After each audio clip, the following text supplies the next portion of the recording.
من الشيطان الرجيم بسم الله الرحمن الرحيم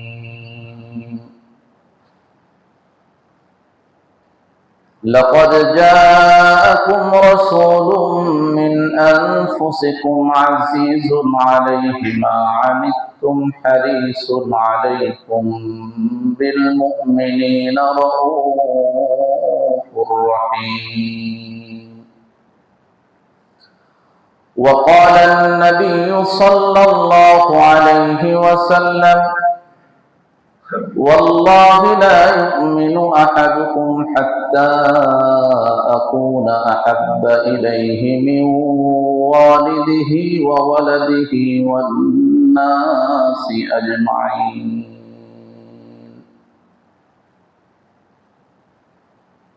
صدق الله العلي العظيم وصدق رسوله النبي الأمي الكريم ونحن على ذلك لمن الشاهدين والشاكرين والحمد لله رب العالمين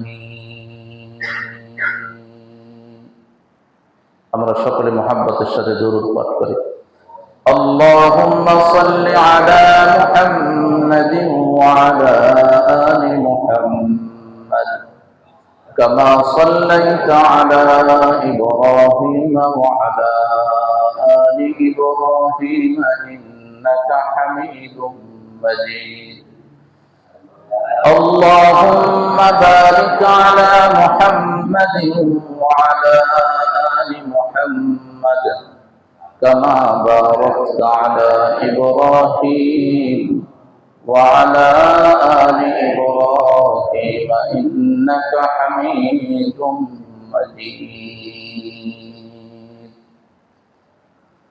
সম্মানিত উপস্থিতি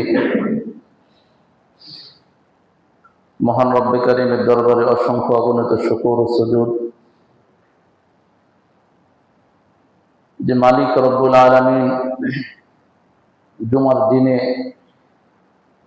এত ব্যস্ততার পরেও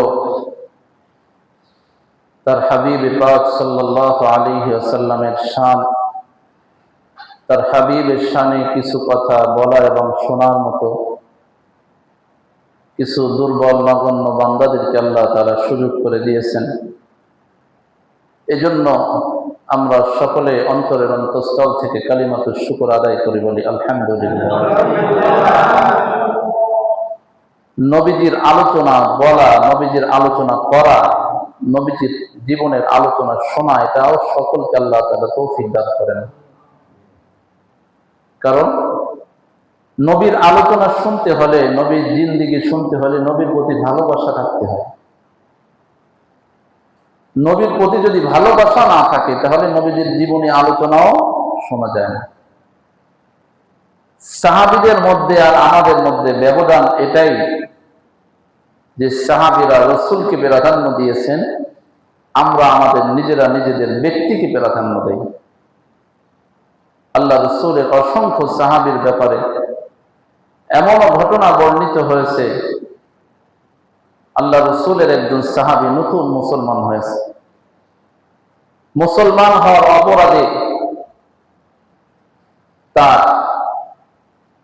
সয় সম্পত্তি যা আছে, আপনজন আত্মীয় স্বজন সব কিছু ছিনিয়ে নিয়েছে। এমনকি তার গায়ের জামাটা এবং পরার যে কাপড়টা সেটাও তারা ছিনাই নিয়েছে। অপরাধ কি? নবীর প্রতি ভালোবাসা, নবীকে ভালোবাসে, নবীর প্রতি ঈমান এনেছে।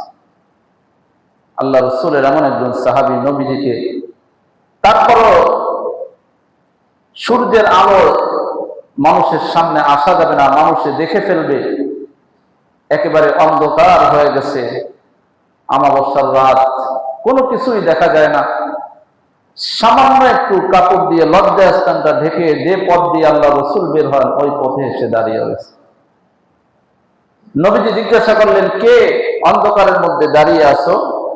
তখন বলতেছি, ইয়া রাসূলুল্লাহ, আমি আপনার ওই নতুন সাহাবী যে কয়েকদিন আগে ইসলাম ধর্ম গ্রহণ করেছি। কি সমস্যা তোমার?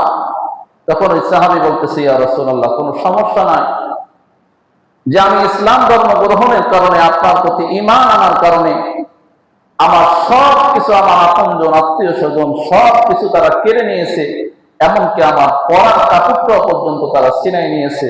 ইয়া রাসূলুল্লাহ, সারাদিন তো যার কারণে আপনার চেহারা একবারও দেখতে পারি নাই, এজন্য অন্ধকারে দাঁড়িয়ে আছে শুধুমাত্র আপনার চেহারাটা একবার দেখার জন্য। তারা ছিলেন সাহাবী। আমরা তো আলোচনা শুনছি, কত এলান হয়েছে যে রাসূলের সিরাত সম্পর্কে আলোচনা হবে, কিন্তু কয়জনের মনে আগ্রহ জেগেছে না নবীজির জীবনী সম্পর্কে জানার দরকার।